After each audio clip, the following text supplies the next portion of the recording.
Porsche Macan S, 3 litrai varikliukas, 4 varomi ratai.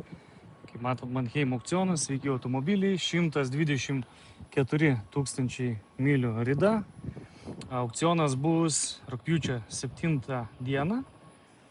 Numatoma kaina kažkur tai nuo 8 iki 10 tūkstančių dolerių, aš įsivaizduoju, nes jo pasi yra gan mažas būklės įvertinimas.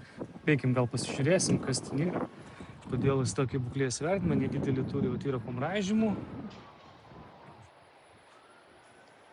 Iš galo kažko tai daug aš čia nematau. Pasižiūrėsim, kas čia. O, čia pridėta visokių rakandų. Neišsivalė ir sportbačius paliko.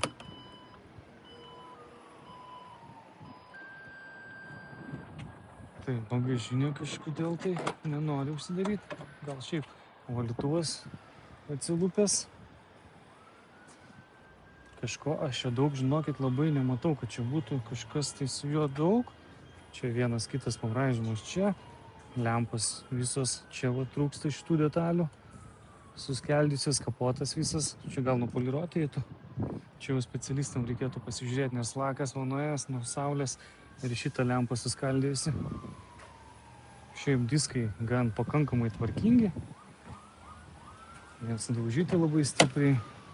Taip, šviesus saloniukas. Sėdynės irgi pakankamai geros būklės. 24 tūkstančiai mylių rida. Jo, pakankamai dar tvarkingas automobilis. Lubas va nukritusias. Čia irgi nuo saulės, žinokit, čia grinai Floridos reikalai. Panelės būna, po to lubos nukrenta irgi. Nes žiauriai karšta, ypač jeigu automobilį laiko kažkur tai kiemą, ne po stogo ar garaže, tai tokios problemos prasideda. Bet užtat galima paimti visai neblogą automobilį už gerą kainą. Nes kaina pasi didelė tikrai neturėtų būti. Šildomos, šaldomos sėdynės, navigacija, apdaila graži. Vairiukas irgi dar gyvas pakankamai, palaidų jokių nemeta. Varikliukas dirba gražiai. Šitie patikimo varikliai jau. Tai su varikliukais neturėtų būti kažkokių problemų. Čia irgi viskas yra tvarkingai, kaip matot. Dar galim pasižiūrėti šitos pusės.